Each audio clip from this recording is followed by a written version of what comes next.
What's up, everybody? Thralls of Metal here. I am Jammin' Jon, bringing you the second installment of What's Jon Jamming. I'm actually really excited to do this today. I've found, again, 10 killer fucking bands. When I go on hunts for music, I generally try to stick with either unsigned bands or bands on lesser-known record labels. Mostly it's a culmination of things I've never heard of before. I think a couple of these bands are going to come as a shock to some folks, but having this segment has made me really broaden my horizons personally on what I'm looking for in music, so I brought you 10 fucking killer record reviews. Again, I want to point out, too, that there will be links for all the bands to either their band camps or the record labels or, you know, whatever they have to make sure that you have a chance to fully check out the discographies of these bands because they're all fucking killer. So I'm going to dive right into it. The first band that I found was called Dead in the Dirt. The record is The Blind Hole, released in 2013 on Southern Lord Records. They are an Atlanta-based three-piece grindcore band. Pretty much straight, just nasty grindcore. I think there's 22 songs on this album in about 24 minutes, give or take. The song that I took away from this album is called Will Is the War. It's for fans of Gaza, Full of Hell, Burnt by the Sun, etc., etc. Again, a really good listen. It's got a really good mix on it. I also like to pick records that have a really clear mix or a mix that really fits the tone of the album. Next in line was the band Torch Runner, called Endless Nothing, released in 2014. They are also a three-piece band from North Carolina, also on Southern Lord Records. They are classified as death metal, however, I took away more it being grindcore and kind of a death doom sound. The song I took away from this album was called Circle of Shit. Catchy title, right? Doomy, full of guitar squeals, the drums are huge, the bass is just buzz-filled, mean-sounding. It's a nasty listen. The whole record is kick-ass. I want to point out, too, there's only 2 actual physical albums I have in front of me. A lot of this was, again, going down a rabbit hole and searching for things I'd never heard of, which means I'm probably not going to own it. So I just want to point that out. I only have 2 albums to show you, although we have album art that'll pop up. Next in line is a band that I was really stoked to find because it was heavier than nuts. The band Vermin. The album was Decline, released in 2016, formed in Denver, Colorado on Translation Lost Records. They are also classified as death metal, but again, I took away kind of a blackened death grind. The guitar tone on this is just gnarly, crunchy, buzzing. Got a really overall ambient sound. It's very cavernous. The drums are just huge. The vocalist sounds like he's being castrated pretty much at all times, so he's got that going for him. The whole album rips. In this case, it was pretty tough to pick a favorite track because it just keeps getting better as the tracks progress. This would definitely be for fans of Coffin Worm or of Pissgrave. And if you've never heard Pissgrave, there's only one Pissgrave. That's all I gotta say. Also for fans of Worm, which we just reviewed a few days ago, if you like those bands, you're gonna love Vermin. Again, I've jammed this record pretty much every day since I found it. Alright, now moving onward, this would be one of 2 of the favorite bands I found during this quest. A band called Unbeheld from Canada, formed in 2014. They only have 1 record that was released in 2017. It's called Dust, and this record kicks ass. They're classified as technical death metal, although they have kind of a wide swath of sound going from grindcore to brutal death to kind of a doomy, blackened death. It's simply really heavy and chaotic. Again, the guitars have a really nasty grit to them. And a very full mix, just huge drums. The guitars are very out front.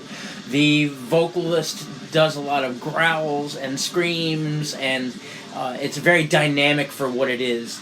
My favorite song, personally, was Desecrated Ground, although it came in with a close tie with the song Destroyer. This is for all day fans of Decapitated before VTech died. Anything from the first Decapitated through Organic Hallucinosis. That's what I got reminded of. That, Deicide, Morbid Angel, and Ulcerate. This I jam constantly. I've jammed this every single day since I found it. I can't wait to see what these guys do next. Seeing as how they had an album released in 2017 and Encyclopedia Metalum listed as still active, I really hope that there's something coming soon. Next in line would be the band Veld with their album Sin, released in 2018.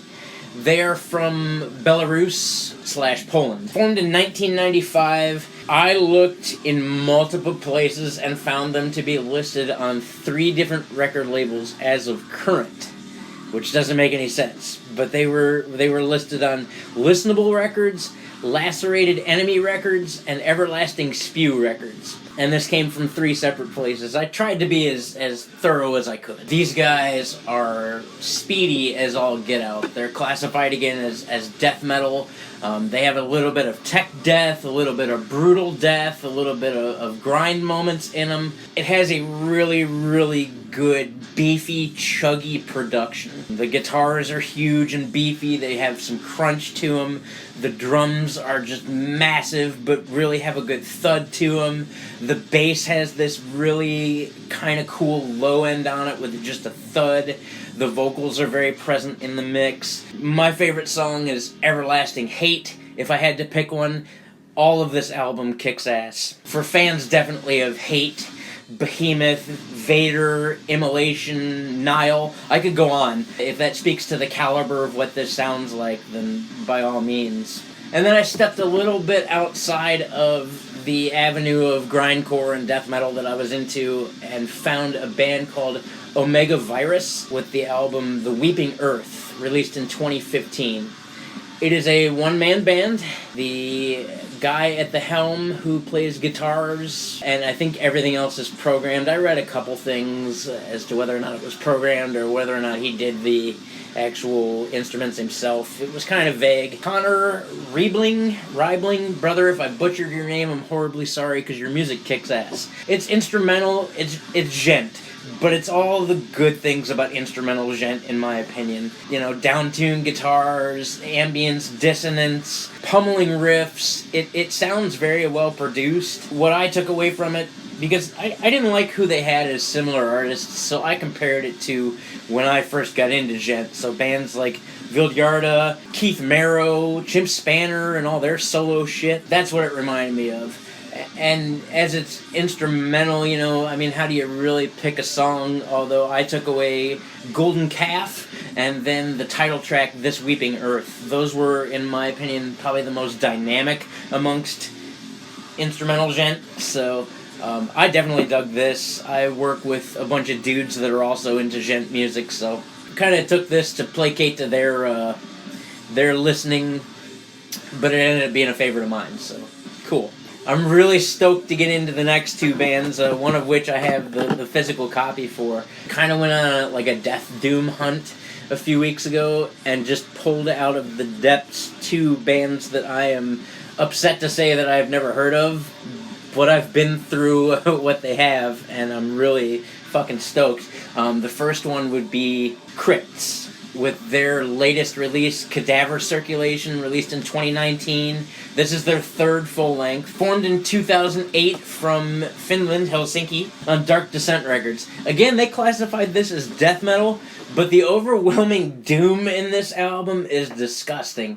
This is definitely what I would classify as death doom. Yeah, there are some death metal moments, but the overall feeling of just, you know, being beaten into the ground or drowned in a fucking pool of molasses is what makes more sense to me. Features members formerly of The Beheading, Hooded Menace, Self-Hate. It's just nasty, ambient, giant death doom. It sounds like it was recorded in a cathedral. Songs, for me personally, The Reek of Loss, Echoes Emanate, killer songs. So this record is for fans of Spectral Voice, the band Slothus, which, again, I'm going to bring that up in another collection. That record fucking kicks nuts. And then Incantation, etc., Like, you'll definitely hear all of that when you jam this album. In fact, I would suggest that you go through Krypts' entire discography, but this is the one I chose to review. This is such a killer record. And then next in line, again, I can't believe I never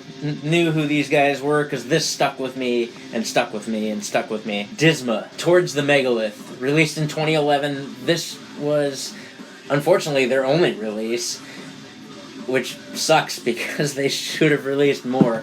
I can't say enough good things about this record. In fact, as I went through reading about this band and whatnot, I found that they have pretty much a really big following too, so, count me on board with that for sure. Formed in 2005, they are currently residing on Profound Lore Records. Again, Encyclopedia Metalum states them to still be active, so motherfuckers release another album. They're from New Jersey. Members of this band currently stem from both Immolation and Incantation. Again, they are also classified as death metal, however, these guys are doomy as nuts. So I would definitely call them death doom and death metal. The songs are just disgustingly heavy on this record. And the entire feel is this very dark, evil, cavernous, just huge sound of darkness. Again, very cavernous mix. As it's only one record and it's only 8 tracks, it's kind of hard to pick a favorite, although I will say that my 2 favorites were Spectral Domination and Lost in the Burial Fog. Lost in the Burial Fog is just simply disgusting. And this is for fans of Tomb Mold and Incantation and Corpsest and Crypts and Immolation and Bolt Thrower. I could go on, but I'm not gonna. Because I want you to check out this album. If I keep naming bands all day, you'll never fucking listen to it, and you disappoint yourself. The next band I ended up throwing in as a last-minute throw-in for today's list. I had it on a separate list that I was going to leave for another time, and then I decided, fuck it, I'm going to put them in today. The band is Colosso, with their album Apocalypse. It was actually released on Valentine's Day this year, and let me tell you, nothing says love like Colosso. Formed in 2011, they are from Portugal on Transcending Obscurity Records. This is their 7th release. This is their 3rd EP, I believe. They have 4 full lengths and 3 EPs. So this is their 7th release. It's got, I believe, 4 tracks on it. There are currently only 2 active members in this band, the guitarist and the drummer. They haven't had a bassist since 2017. I can't tell if there's a bass that appears on this album or not. It sounds like it. If there is, it's really far back in the mix. Not that there really needs to be one, because the guitars take care of the beef and the pummeling crunch and the just massive doom death sound that they have. They're classified as progressive death and classic death metal, which I'll admit to, although there are some definite sludge moments. As it is so few tracks, again, I didn't pick a favorite because they're all really fucking good. This would be for fans of Black Crown Initiate, Ulcerate, the first Discarnate album, and probably definitely Behemoth, I would say. I'm gonna jam these guys again. But if you like the bands I listed, you're gonna love the shit out of Colosso. Last but not least was a band I found today called Engulf. It's a one-man band. I know he plays guitar as his predominant instrument, but again, according to Encyclopedia Metalum, plays all instruments. Although his first EP states they were programmed drums, the other 2 EPs do not. I listened to 2019's release of Transcend. That's what I listened to, and that's the songs that I'm going to pick off of it. But I'm going to do this guy a solid and state that he has only 3 EPs, and amassed between those 3 EPs there are 9 songs. And they're all really fucking good. But the album that I listened to was the first one, so I wanted to throw all 3 of them out there because, again, they are really kick-ass. The other one, Golden Rust, released in 2018, and then the first one, Subsumed Atrocities, released in 2017. I genuinely hope this guy keeps up with what he's doing. I'll just state right off the bat that it is Hate Eternal and Morbid Angel Worship. You know, think of Hate Eternal without so much of the muddy Eric Rutan production, and then think all the killer what you would call quote-unquote breakdowns in Morbid Angel. The guitars have this chuggy, beefy sound to them. The bass thuds, the drums are very, very present in the mix, but they're not clicky. The vocals are spot on with Hate Eternal. But I would state for fans of Suffocation, the band Abriosus, Blasphemer, again, all these songs just kick ass. I jammed this a bunch, just giant, beefy, dissonant riffs, and everything that I personally love about just straightforward death metal and brutal death metal, and I'm really stoked on this band. So that brings me to the end of my journey for the 10 bands that I have found for the second installment here of What's Jon Jammin'. If you are new to the channel, please like and subscribe. We do this stuff all the time. I guarantee you'll have a lot of fun here. Another thing I want to bring up, thank you guys so much for liking and subscribing to this channel. Those of you that are here, we're very thankful to have surpassed our first goal of 1,000 subscribers. We're at like 1,200 now. Thank you so much. We really appreciate it. That's all I've got for you. You guys have a good night. Take care.